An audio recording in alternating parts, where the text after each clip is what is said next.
In this portion of the lecture, I'm going to be talking about some basics of metabolic pathways involving carbohydrates. I'm going to stick to kind of the mile-high view, so to speak, of those pathways, just kind of very broad, and then point to some other videos that give a little bit more detail of the pathway. Listed here are really the key metabolic pathways involving carbohydrates. So glycogenesis, glycogenolysis, glycolysis, gluconeogenesis, the pentose phosphate pathway, otherwise known as the hexose monophosphate shunt, and the tricarboxylic acid or TCA cycle. So these we'll talk about a little bit what drives these. When you think about terminology and nomenclature, thinking about breaking down those terms. So the glyco, generally glucose or glycogen, depending what's going on, genesis, creation of, lysis, breakdown. So it kind of helps to think about neo is new. So in gluconeogenesis, we're making making new glucose. The pentose phosphate pathway actually is the production of other compounds, and then the TCA cycle. So it doesn't work for all of these, but particularly for these terms up here that are very similar, kind of breaking them apart to help remember which one does what is helpful. So we'll look a little bit about what drives some of these pathways, and then we'll talk a little bit about some of the details and from a nutrition perspective, why it matters to have a sense of what happens in these different pathways. As we know, glucose or carbohydrates, which a big form of carbohydrates is glucose once it's broken down.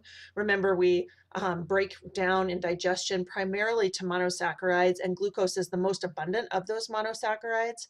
So when we think about the metabolic pathways involving glucose and involving carbohydrates, a huge driver of which pathway is taken is whether or not our body needs energy. So if we need energy, if our bodies need fuel, that's going to drive certain reactions. And if our body doesn't need fuel at that time, it's going to drive other reactions. So again, this is a very general, somewhat oversimplification, but I think it's a good way to start thinking about which pathways are in general driven, because there are other regulators that we'll look at, but energy needs of the body is one of the biggest regulators.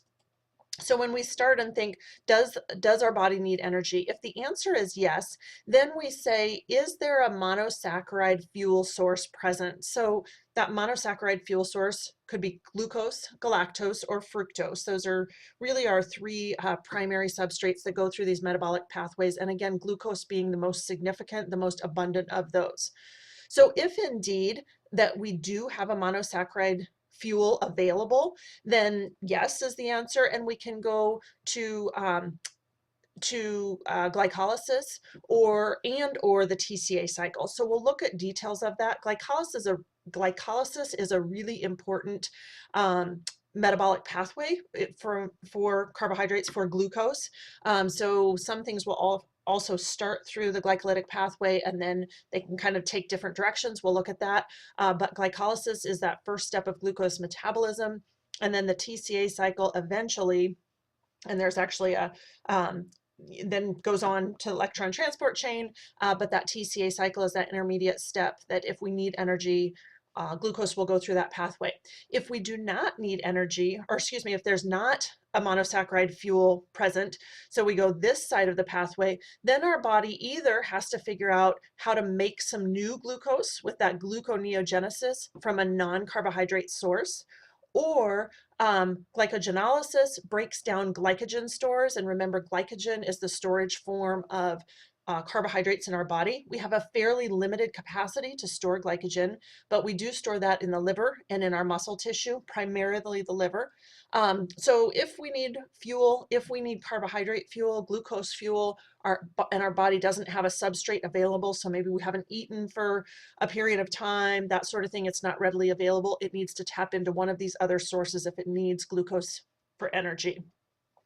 On the other side of the pathway, if our body does not need energy at the time, then we would go on to glycogenesis, so making glycogen stores or storing glycogen, or that pentose phosphate pathway, which makes other compounds. And this pathway can also happen along with, I mean, it's not necessarily exclusively this way or this way. They can both be happening, but this is kind of I think a good starting place to think about how our body determines which sort of pathways are going to be followed in terms of carbohydrate metabolism. So I just talked about energy need as being one of the primary ways that our body determines which metabolic pathway will be followed, but there are other regulatory mechanisms as well.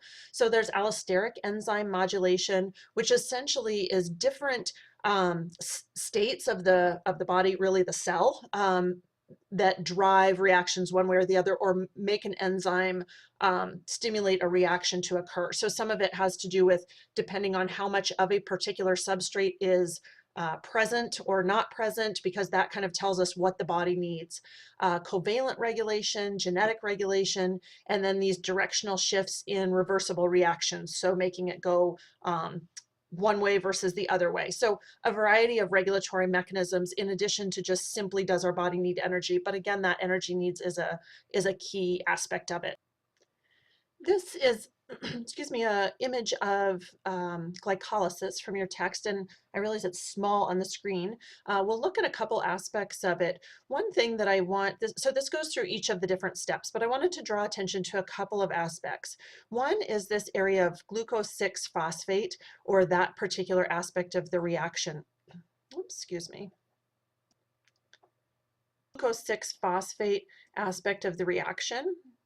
If I can get my writing tool here, right here, that it will, in this specific place is a key substrate of the reaction. So if we start with glucose, sorry, having a little writing trouble here. So at this glucose 6-phosphate, there's a couple different directions that can happen. So remember, glycolysis is really that first step in glucose metabolism. So if we start with glucose, the first product of the breakdown is glucose 6-phosphate. You'll also notice from this glucose 6-phosphate that we can convert over to a pathway that essentially can make glycogen, so glycogenesis, that we talked about. Another thing that can happen is we can go to that pentose phosphate pathway that we discussed. And I also want you to note where galactose and fructose come into the pathway. So here's galactose that goes through a series of steps and then is converted to glucose 1-phosphate, which then can go to glucose 6-phosphate and then go through glycolysis. And then fructose sort of enters the pathway down here a little bit lower, but so it doesn't go through these first couple of steps of glycolysis, but then follows the same pathway as glucose metabolism as it moves further down. So this presence of glucose 6-phosphate,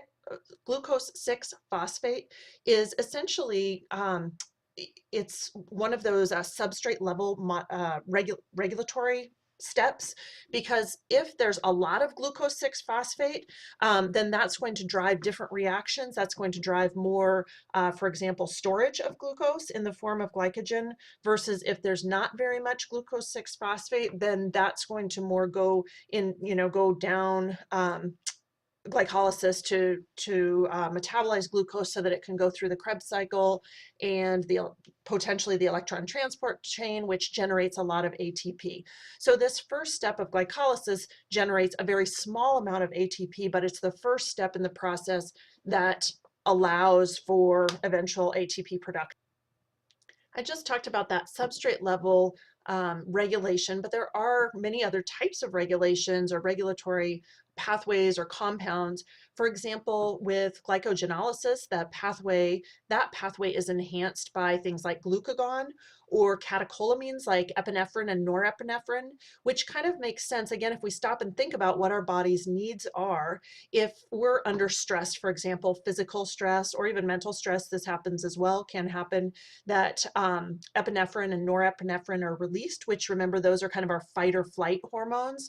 So essentially when our body releases those, it's saying we need quick energy. So it makes sense that those types of compounds, catecholamines and other compounds, would stimulate glycogenolysis, which breaks down glycogen to give us a glucose source or a fuel source. So kind of, again, just back to what does our body need, that's going to somewhat drive these reactions in a particular way.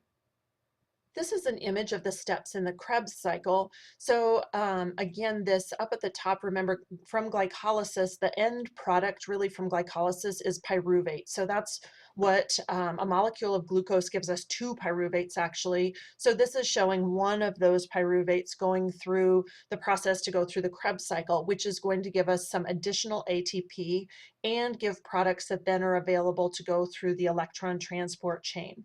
So this happens from glucose. You'll also note over here that, and we're not looking, zoomed in quite a lot, sorry, from beta oxidation of fatty acids. So we're not looking specifically at fatty acids at this point, but I just want to point out that when we do talk about breakdown of fats for energy, that essentially enters this pathway as acetyl-CoA. We'll zoom back out there to see the big picture of the Krebs cycle. So that pyruvate goes through the pathway through multiple steps, and this is lined out in your book. I'm not going to read you each of these steps, but goes through this pathway. A couple things that I want you to keep in mind or think about as you're reading through these various steps. One is that so every step gives you a different substrate. The other thing is that every step requires a different enzyme for that reaction to happen, and each reaction is essential for the subsequent reaction because essentially the enzyme involved produces a new substrate that then goes through the next reaction with that enzyme for that reaction. So if we have any issues with any of these enzymes along the pathway, and by issues I could mean that perhaps if there's a genetic mutation that causes this enzyme to be not produced adequately, or enough of it, that could cause problems with energy production. If anything that could go wrong with that in quantity or quality, meaning some sort of malformation of the enzyme, that sort of thing could cause problems. So again, in terms of nutrition and what we think about with nutritional implications, that's something to think about for disease conditions, and particularly things like genetic errors, like inborn errors of metabolism that involve various enzymes. One other just comment that we'll talk about a little bit more when we get to the micronutrient topics is that vitamins and minerals often serve as cofactors in these reactions. So we talk a lot about NAD, NADH, and that N in that has to do with niacin. FAD is riboflavin, involved in that. So there's various places that vitamins and minerals serve as cofactors in reactions. Again, we'll talk more about that when we get to micronutrients, but just something to kind of think about and keep in mind. And finally, the last piece that I'll just give a brief, again, sort of mile-high view of is the electron transport chain. And this is a very obviously general schematic of the electron transport chain. But essentially in that electron transport chain, electrons are moved down an energy gradient. So basically they're passed along multiple complexes, and you see some of those complexes here. Each time they're decreasing their energy state. And the energy that's released as they move through those reactions is then used to pump protons or hydrogen ions from the mitochondrial matrix to the intermembrane space. And that pumping those protons across creates an electrical and a pH gradient, and which then provides the energy for the ATP production. And obviously it's much more complex than that, and there's lots of steps, and I'll let you read about that and listen about that, but just kind of thinking about the general sequence that happens. Essentially it's electrons moving through this chain, which the name would imply, the electron transport chain, but then those hydrogen ions that are pumped across, so you see those up here, provide that electrical gradient that really drives those reactions. And then ultimately we end up with water as a byproduct from all these oxidation reduction reactions, which then end up with that water as a byproduct. So this is where the bulk of ATP is produced when our body needs energy. So we start with glycolysis, assuming our body needs energy. It would go through the Krebs cycle, and then products from the Krebs cycle are fed into the electron transport chain. Those electrons really that are generated from the Krebs cycle feed into this electron transport chain, and this is where the bulk of the energy or ATP is produced from the breakdown of carbohydrates.